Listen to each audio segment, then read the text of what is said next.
इसी प्रकार अन्य प्रसंगों को श्रवण करने के लिए महाराज श्री के एकमात्र अधिकृत ऑफिशियल यूट्यूब चैनल को सब्सक्राइब करके बेल आइकन को अवश्य दबा दें।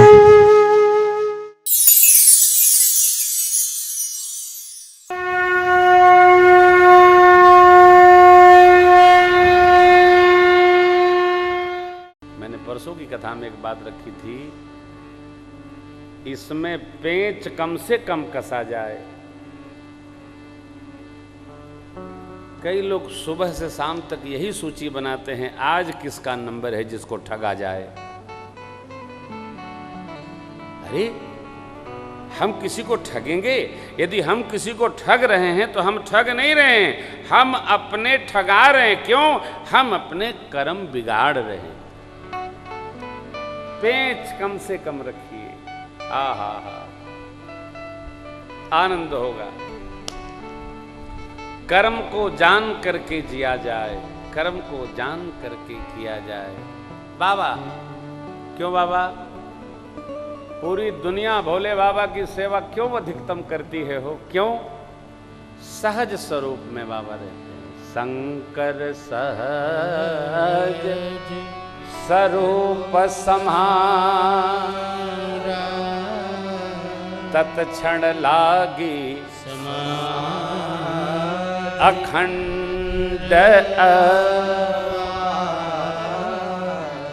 नारद जी परिभाषित करते हैं, शंभु सहज समरथ भगवाना,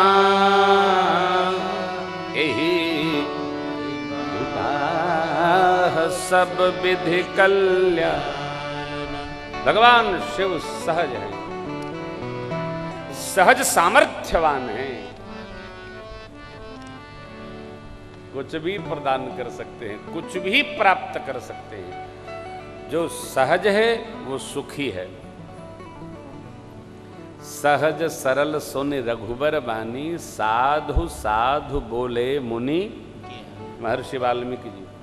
सहज पानी की तरह हो, कुछ बनाना नहीं।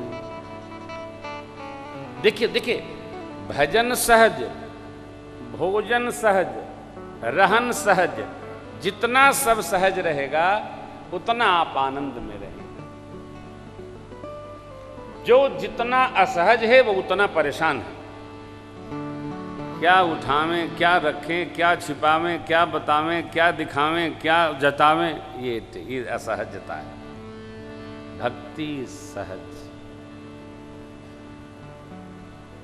नवम सरल सब सन छल हीना, ये भक्ति है। मम भरोस ही हर्षन, वचनबद्धता हुई, चूड़ा कर्म संस्कार संपन्न हुआ। भगवान बाहर खेलने जाने लगे, क्योंकि जब तक अंक के, माँ के अंक के केश कर्तन नहीं हो जाते हैं, बाल उतर नहीं जाता है, माताएं बच्चों को बाहर नहीं भेजती हैं। काहे? कोई बाल न छू देवे, कोई बाल न काट लेवे, वो बड़ा दोष मानती है। अब सरकार खेलने जाने लगे, धूसरी तनाते हैं, महाराज आनंद पूर्वक बिठाते हैं। तो भगवान बाहर खेलने जाने लगे। भोजन करत चपल चित, इतबुत अवसर भाज चले किलक कात मुख, किलकत मुख इत उत अवसर पाई। भगवान देखिए, अब मैं कहता हूं तो लोग कहते हैं बच्चे आपकी कथा सुन करके वही कराना चाहते हैं। बच्चे 5-6 वर्ष तक के बच्चों को बैठा के मत खिलाइए। खाने दीजिए, खेलने दीजिए, खाने दीजिए, खेलने दीजिए। खा लेगा, खेल लेगा, पचा लेगा, लौट लेगा, फिर आके खा लेगा। लेकिन माफ करना, ये जो मम्मी लोग हैं ना, ये डंडा देख, बैठ के खाओ। डंडा? बच्चों को बचपन से डंडे का दर्शन न कराओ। डंडा झंडा अपने पास रखो, बच्चों को भगवान के दर्शन कराओ। बाल मन में यदि डंडा बैठ गया ना, न जाने डंडा कहाँ कहाँ रहेगा। जानते हो, अभी कोई हमको एक लेख दिया था, उस लेख में एक बात लिखी थी, सुनिए। पहले बच्चे घरों में होते थे तो बच्चों को घर से प्रेम होता था। अब बच्चे अस्पताल में होते हैं, इसलिए बच्चे बार बार अस्पताल जाते हैं, क्योंकि जहाँ जन्म होता है वहाँ से प्रेम बहुत होता है। लिखने वाले लोग भी आपके काम की चीज़ है। तारकेश्वर बाबू सोचिए, हमारा जहाँ से लगाव है, जहाँ हमारी उत्पत्ति होती है, वहाँ से हमारा लगाव सहज होता है। मिट्टी मिट्टी की ओर, जल जल में, वायु वायुमंडल में, परंतु जैसे ही हम दीपक जलाते हैं तो उनकी ज्योति कहाँ जाती है? सूर्य भगवान की ओर, क्योंकि उनका जो मूल स्रोत है वो ऊपर। इसलिए हमको सहजावस्था में रहना, यत्न करना कि सहज ही हो जाए। सरकार हमारे थोड़े बड़े हुए, यज्ञोपवीत की अवस्था आई है, तो यज्ञोपवीत की अवस्था निश्चित है। भगवान की कृपा हो तो यज्ञोपवीत एक निश्चित वय में ही संपन्न कर लेना चाहिए। यज्ञ से उपवीत तंतु धारण करने के पर्व को यज्ञोपवीत कहते हैं। स्कंद पुराण में बड़ा विधिवत लिखा है किसका कब यज्ञोपवीत कराना चाहिए। इसी को व्रतबंध कहते हैं। हर व्यक्ति जन्म से सम होता है, लेकिन जैसे उसका यज्ञोपवीत होता संस्कार होता है, वो श्रेष्ठत्व का वर्ण कर लेता है। संस्कारात द्विज उच्यते, इसकी बड़ी महिमा है। यही अस्त्र है ब्रह्म का, ये ब्रह्म सूत्र है। 18 होता है, 1 धन 8 बराबर 9, ये सिद्ध सूत्र है। आचार्य श्री सिद्ध सूत्र है, सबके लिए अनिवार्य किया गया है। गांठ सबकी अलग अलग है। भगवान गुरुकुल में पढ़ने जाने लगे हो कब? यज्ञोपवीत के पश्चात। भये कुमार जब ही सब भ्राता, दीन ही जने वो गुरु पितु माता। गुरु गृह गए पढ़न रघुरा, अल्पकाल विद्या। विद्या मने विनयता, विद्या मने मुक्ति भाव की प्रथम यात्रा। सा विद्या या विमुक्त। जानकारी, वर्तमान की जो बहुत सारी जानकारी है वो रोजी रोटी के लिए अनिवार्य है, परंतु विद्या क्या है? जो हमको अज्ञान से ज्ञान की ओर ले जाए, सहजावस्था से अधो न जाने दे, ऊर्ध्व गति करावे हमारी चेतना की, उसका नाम है विद्या। अल्पकाल विद्या सब आई। माँ का प्रश्न खड़ा हुआ, बाबा आप तो कह रहे थे रोम रोम प्रतिवेद कहे। अरे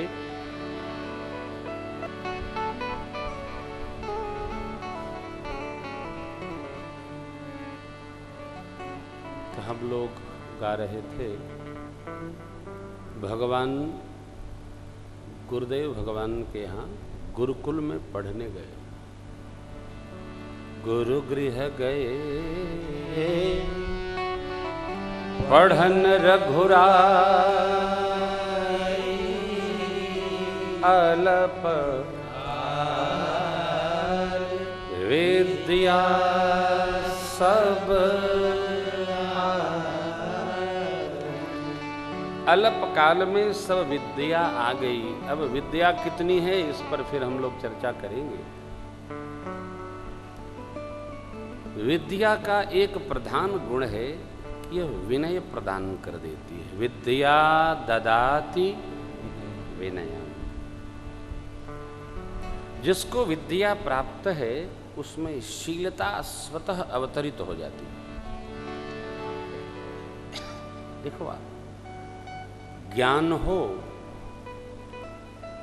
और शीलता न हो तो उस ज्ञान की चर्चा तो होती है, लेकिन प्रशंसा नहीं होती है।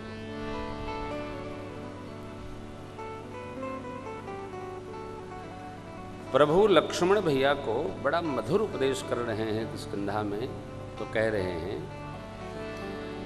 वृक्ष फलों को पाकर इस प्रकार नीचे झुक गए हैं जैसे सिद्ध साधक नहीं, केवल साधक, विज्ञ व्यक्ति, विज्ञ जीव को विद्या प्राप्त करके शीलता स्वतः आ जाती है। जथा नवहि बुध विद्या पाए। हम अपने बच्चों बच्चियों के साथ बैठकर यह सहज स्वभाव निर्माण करें।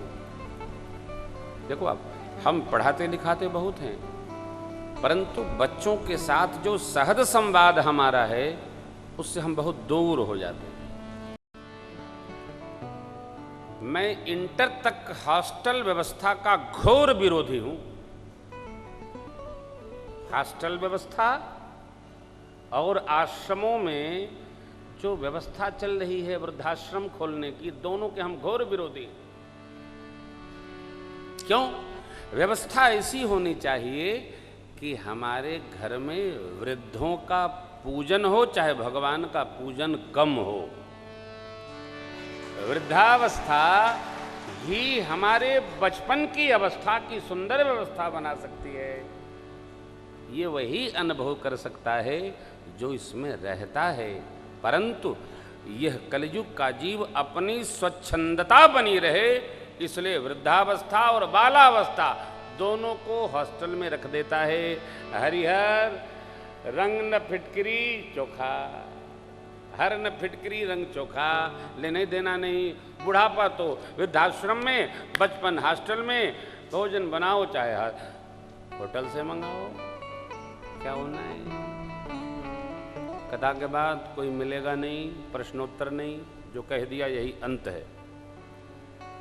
हमारी संस्कृति, कल हमने आपसे कहा था, संयुक्त परिवार की संस्कृति है, एकल परिवार की संस्कृति नहीं है। ये आश्रम किस लिए है? तो हमारे में इसी सहज संस्कार की व्यवस्था उत्पन्न हो मन के साथ, इसलिए आश्रम व्यवस्था है। हम लोग बैठकर भंडारे में प्रसाद पाते हैं। क्यों? अरे कुछ आया, कुछ, अरे भाई संख्या बढ़ गई, समाप्त हो गया, हमारे मन को खराब नहीं होता, कुछ नहीं लगता। क्यों? परिवार बड़ा हो गया, किसी को तस्मई मिलेगी, किसी को तस्मई नहीं मिलेगी, मट्ठे से रस लेना होगा। एकल परिवार में बच्चों का स्वभाव भी बिगड़ जाता है, लेकिन जब परिवार बड़ा होता है तो कहीं अभाव भी है तब भी स्वभाव सहज रहता है। क्यों? बड़े परिवार में सब चलता रहता है। श्री मनु जी महाराज कहते हैं, अकेले जो भोजन करता है वो चोरी का अन्न खाता है। मनुस्मृति। अकेले जो चलता है वो भी ठीक नहीं है, इसलिए साथ में दो चार तो चाहिए ही चाहिए। प्यास लग गई, जल कौन लाएगा? ठोकर लग गया, उठाएगा कौन? अकेला कुछ नहीं, अकेले जैसा रहना अच्छा नहीं है। हम सबको सामूहिक व्यवहार बनाने का अभ्यास होना चाहिए।